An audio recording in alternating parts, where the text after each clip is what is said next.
Guess what? I've been using this build, and it helps to get me and the group I'm with through the daily dungeon queues to score our Astral Diamonds. Please, especially if you're new to Neverwinter, watch the entire video because you'll find lots of useful Neverwinter gameplay tips throughout this and all my videos, especially over the past year. If you're looking for something specific, or from another channel trying to find ideas for your next Neverwinter video, I also have timestamps down below. If you're not sure if you can handle being a Neverwinter cleric, or you're on the fence about whether you'll be able to get all the proper equipment before you become a devoted cleric in Neverwinter, watch this. Felipe Flores is one of my channel's special viewers, and he asked if I would do something on clerics. Or more specifically, how about a tutorial on devoted cleric rotations, situations for both DPS and healer? In this video, I'll focus on the devoted cleric, and you'll see what a regular guy, player, me, uses, and the rotations I use. This is a general video that will let you see my current build and how little I've actually put into it, and yet it's still effective at helping the group survive to farm for Astral Diamonds. My channel at BTP has a lot of videos with Neverwinter tips and is great for newer, or returning Neverwinter players. I'm the regular guy. I know there have been a lot of player issues on the message boards, but I'm still playing Neverwinter because I like it more than I dislike it. I like to share things that I've learned about Neverwinter on this channel, so if you're an existing devoted cleric, feel free to leave any helpful suggestions you have down in the comments below, and I'll make sure you get credit. In a future video, or depending on what the comment is, I'll pin it to the top if it's something helpful. It's kind of like girls I used to date before I settled down. I stayed with them when I liked them, and when I discovered there was more not to like than like, I bailed. Make sure to stab that like button now, and hit the applause button to support this channel just in case you don't like it later. I also really need to be clear here. This is not a build video, so please don't copy this build. I was asked specifically about my cleric, and that's what I'm showing, but this is still useful if you're thinking about being a cleric and want to know how difficult it is and whether you can do it. Most of you are here because you're new, or still enjoy Neverwinter and just want to find out things to help you out with different aspects of your Neverwinter gameplay. Feel free to let me know in the comments what you think about the game, because I'm really interested. A Neverwinter tip for you here. You will enjoy Neverwinter more with some perspective. My Neverwinter friend, you'll discover as you continue your Neverwinter adventures that there is a tremendous amount of content available for you to explore as you begin your Neverwinter journey. I've said this before, but it's important for you to know that you don't need BIS, or Best in Slot items to play Neverwinter. One of the reasons I don't focus on all the Best in Slot items, or BIS items, companions, mounts, enchantments, is that the developers at Cryptic have, for different reasons, changed how things work in the game, which includes companions, enchantments, weapon artifacts, mounts, characters, abilities. You get it now. Things are constantly changing. I have a lot of other videos to help you in your Neverwinter journey, like how new Neverwinter players can get Astral Diamonds easy, which has some basic AD tips, new Neverwinter players on how to get Astral Diamonds in 2021, which covers many different ways to get AD, Neverwinter 2021 main stats explained, mount buying tips, and Neverwinter new player tips. You can check those out too. What was just said will help you understand why when you're looking at my character sheet, it doesn't have all the shiny and newest items available in Neverwinter. Although if you're new, you might not recognize any of it. But trust me, it isn't the best. It's because I don't need them to play most of the game's content to enjoy the game. And you don't have to have the best either. Having the best can be fun, but it's not necessary. This devoted cleric build, while not great, is just fine, and it will help you get through these daily dungeon queues and keep your group from berating you for not keeping them alive. Or you can just hit the log tab and you won't see the hurtful comments. Just kidding. Since you're a new cleric, while some players can be nasty, others can throw out useful tips to help you out, if you let them know you're new to the job, or just watch this video to find out what to do.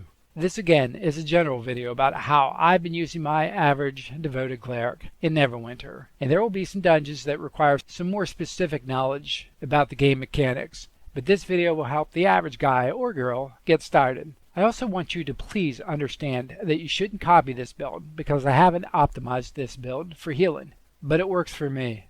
Felipe Flores wanted to know my rotation, and I did something similar with my wizard and decided to go ahead and show what I use, but this will illustrate to you that you can begin your Neverwinter devoted cleric, and as you level up and acquire companions and equipment, just build upon your character, and if you're really serious about it, then you can go for the best in slot equipment. but you don't need it. I started using an Arbiter Cleric after some changes impacted my wizard about 4 mods ago. I like the idea that I could still play as a DPS or damage per second character, but if the group was struggling just a bit, I could toss in a heal here and there. And I didn't like the idea of having to keep the group alive or getting a bunch of other equipment, because while I still maintain a Barbarian and Wizard to some extent, along with my Arbiter Cleric loadout, this can get very costly, or cost a lot of Astral Diamonds, and Zen, time investment too, and refining points, even when you don't use all the best in slot items, which include mounts and companions. Okay, I'll go through some of my main stats, and if you haven't seen how they've changed yet or don't understand it yet, I have a great video out where I go over 13 of the main stats and how they break down, so you can watch that video too. But my power right now is at 49%. Critical is a little high at 53.3%. I don't mean the percentage is high, but the value's in orange, so I'm a little overcapped here right now. Again, if you want to know how that works, check out that other video. But the big one here is my outgoing healing, which is at 75.8%, which is what we need to keep the group alive and everyone happy. Let me clarify that. Outgoing healing is what I'm looking at. It doesn't have to be at 75%. I could still do it at 50%, but it depended on the group. And the higher that percentage is, the better off you'll be. Now, I haven't bought a companion in a while, and the companions I have were all purchased several months back. And unfortunately for you, they were at a much lower cost than what you can get them for now, or at least most of them. But this little guy, the Rebel Mercenary, at least on the PC, is pretty cheap. I think it was about 150 last night. It's up to 197 right now. Something that can still help you out with your outgoing healing, even though the equipment you have, at least currently, we don't have anything that offers outgoing healing for your regular equipment, and I'm talking your armor pieces. But your companions can contribute to your outgoing healing bonus. The Rebel Mercenary happens to be one that does. The Quickling does. This Polar Bear Cub does.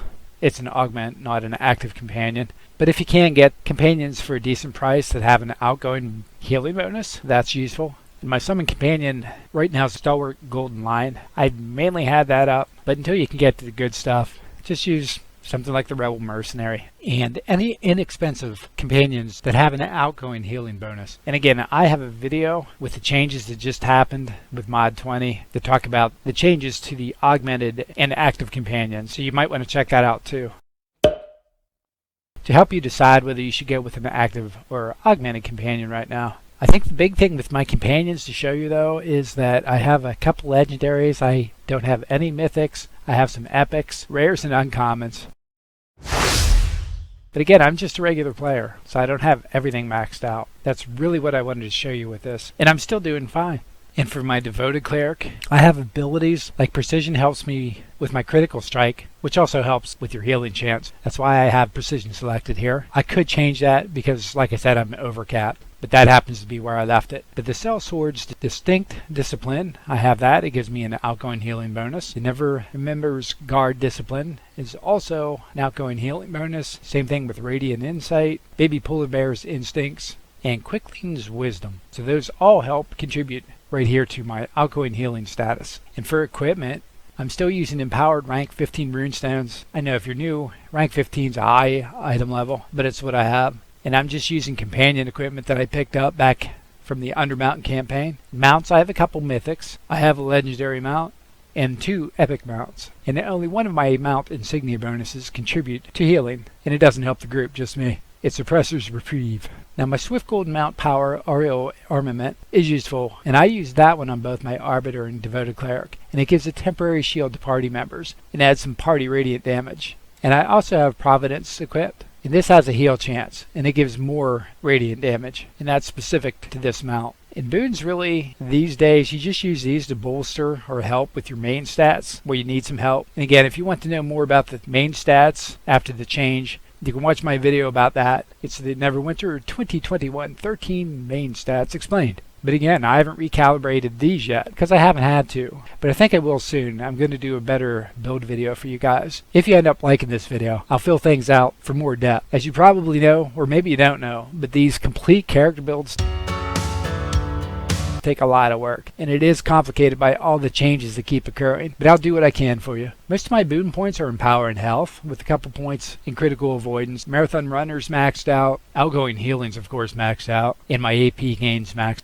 Now I have 2 points that were thrown into Deathly Rage, and you can see I still have 10 points available for my Devoted Cleric build. In my ability scores, most of my extra points are in Constitution and Wisdom. Constitution to give me a boost to my AP gain, and Wisdom for outgoing healing. It's not a spectacular build as you can see, but it's what I've been using, and it helps to get me and the group I'm with through the daily dungeon queues to score Astral Diamonds. Now, Felipe, sorry, I felt like I needed to add more info to what you wanted, and yours was a much more basic question, but I hope you understand, without my gameplay and build philosophy perspective, this part would have other players saying, WTF. For my at-wills, I use mainly Sacred Flame for single target use, and I use this so I don't accidentally trigger mobs to attack me, which happens sometimes when using Scattering Light, because if I die, it slows everyone down by a lot, and I don't want my DPS to have to be distracted by having to save me if I go down. I also use Blessing of Light, and that's to boost the effect of my next healing spell by 10%. And for encounter powers, if we have a mid to high level group, I use Healing Word and Intercession. I keep Intercession on it until I see how the tank is holding up. And if things are okay, I'll use Exaltation and Geese. And I have Exaltation equipped right now. That increases outgoing healing and damage done by 20%. If we're really having trouble, I'll take out Geese and then add Bastion of Health. For daily powers, I have Hallowed Ground and Guardian of Life on tap. Since my Devoted Cleric has a job of healing, I like to keep the healing options open. And if things are okay, I like to drop Hallowed Ground to make life a bit easier by reducing damage taken and some healing help. And I'll use Guardian if I really mess up. Sometimes I'll go on autopilot and drink some coffee, look at my Bitcoin charts for a second, realize everyone's almost dead and need some fast heals. For class features, I was using Expanded Faith until I realized I could keep people alive. Now I use Hallowed Guide and Overflowing Spirit. Feats I haven't touched at all, and to be honest, just sort of picked because they were there. But right now I'm using Repeated Blessings, a Battle Prayer, Towering Light, and I should switch this to Blessed Armaments for a little personal protection. And I should switch to Persistent Guardian from Anointed Arms, because the daily Guardian of Life has been pretty useful a couple times now. I also have Angel of Life, which I've never used. And again, I should go back through these, but I'm giving you my honest answer here. And this is what I have. I do have some mythic artifacts here. And as you saw, I have some mounts, which are on the high side. So if you're a new player, they may be priced a bit out of your reach right now, but you can watch new Neverwinter players how to get Astral Diamonds in 2021, and that'll help you to get some additional equipment, companions, and mounts as you move forward. And having these will boost my build a bit, but you can still play as a healer and be successful at it using what you have, and you'll continue to acquire stuff even if you're a casual Neverwinter player. For my weapon enhancement slot, I have Vorpal because it gives me a bonus to my critical strike. I'll probably add some equipment so my item level will change and this will rebalance. I'll probably leave it where it is, but as I mentioned before, I could go and remove precision and add another companion enhancement that would balance out another stat. Hope that makes sense. And then my armor enchantment is Bark Shield, and I've had that for quite some time. And it's on the high side at rank 14. But again, it's what I have, and I've been playing for a long time. In fact, I just checked the other day, and according to Cryptic, I've been playing Neverwinter for 94 days, 13 hours, 45 minutes, and 44 seconds, which is something I should be very ashamed of, and I am. And for my Devoted Cleric, I'm using Sigil the Cleric. It gives me a nice boost to my AP gain, even though it's a low-level artifact. And the rest of these right now are just selected because they give me bonuses to stats that are really left over from the last mod. I haven't adjusted any of this stuff yet. But since things are working out okay for me for the daily dungeon queues, I probably just leave them alone. And quite frankly, right now, until I get this third piece for this Tiamat set, I could re-equip this set. I have the whole set and use it. But like I said, I've been playing with these equipped with no enchantments and no bonuses, and we've been doing just fine. I know I went through a lot of different things in this video, and there's still more that goes on than I have here, because as I was making it, I could see I had some holes here. But I've been using this Neverwinter Devoted Cleric on the daily trial and epic dungeon runs, and all the content except Lair of the Mad Mage, I just don't run. There are too many random queue failures. And Tomb of the Nine Gods, I only run if the group looks strong, because again, the failure rate's just too high for me to waste my time on these right now. Playing a cleric really is pretty easy. To get to the question Felipe Flores had, when it comes to rotations, I don't change much. When it comes to mobs, sometimes I'll throw out Geese to kick things off. I don't usually worry about attracting enemies from too much damage, but if I think about it, I'll try to get something that the tank or another DPS is already engaged with. I never strike first. Then I'll follow up with a Sacred Flame. And then before I do any of my encounter heals, I'll throw Blessing of Light to get that increased heal over the next 12 seconds. And I'll also use Exaltation that will increase my outgoing healing by 20%. Since I focus on healing with this, I'm only concerned about that. It will increase the damage, but I really do so little damage with my Devout Cleric. I don't worry about it. I only look at the healing portion. And then I'll follow up with Healing Word. I rarely run out of Divinity too.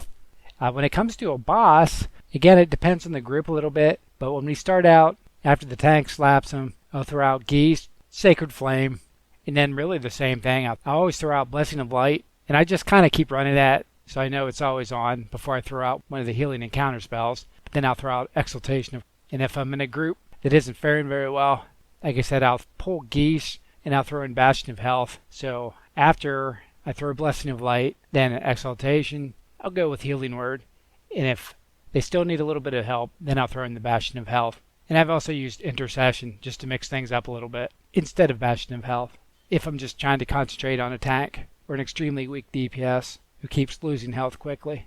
Then I just save the dailies for the boss encounters, and I use them as they're needed. And that's it for the rotation. Make sure you like and subscribe. Thanks for watching.